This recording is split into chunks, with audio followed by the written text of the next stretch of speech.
A chorus of coalition figures have slammed Labor's mis- and disinformation censorship laws as a draconian step toward totalitarianism, giving government bureaucrats the powers of a, quote, Ministry of Truth. Now, Meta has complained about being asked to censor on pain of multi-million-dollar fines. ACMA, the very bureaucrats who would have these powers, say the concerns are valid. And today, the Australian Human Rights Commission warned against giving anybody the power to be, quote, the sole arbiter of truth, close quote.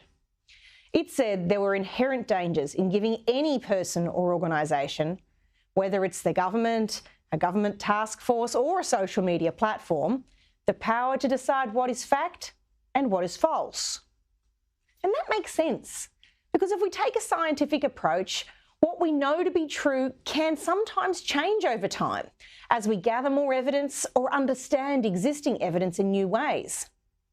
And the way that we find out what is and isn't right is by challenging each other, contesting our theories, making our arguments and continuing to gather and analyse the data. But this is political censorship, and it's the hallmark of totalitarian regimes. This bill takes us a huge step down that path. It really should be one of those red line issues for the coalition, and quite frankly for all Australians who value free speech and democracy. Whether Labor are prepared to hear this chorus of concern will tell you everything you need to know about their motive. Moving on to another matter, the Walkley Awards are the highest honours that one can get in Australian journalism. But in an announcement recently, they've made a very strange decision. For this year only, the prestigious Outstanding Contribution to Journalism Award will only be open to female applicants.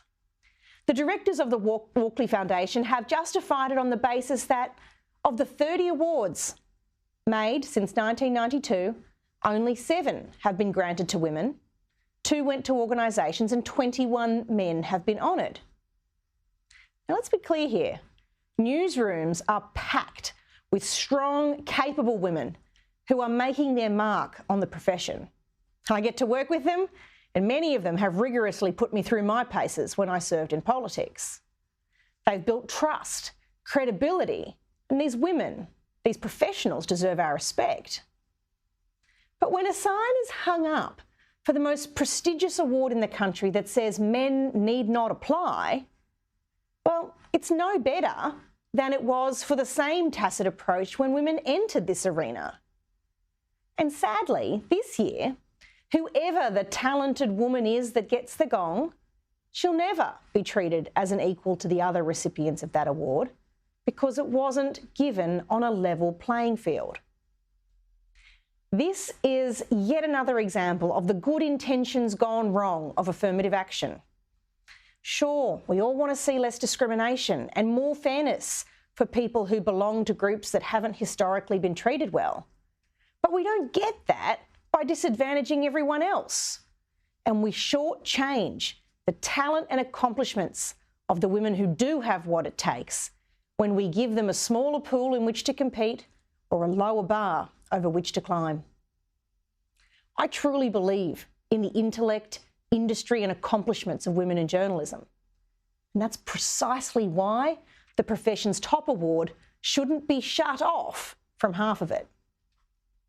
If the selection committee think they got it wrong in the past by not selecting women of excellence for the award, the answer is to ensure no such errors in future decisions, not to ban men from applying for the award.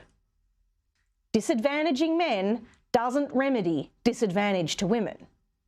This madness is the harm of identity politics in action.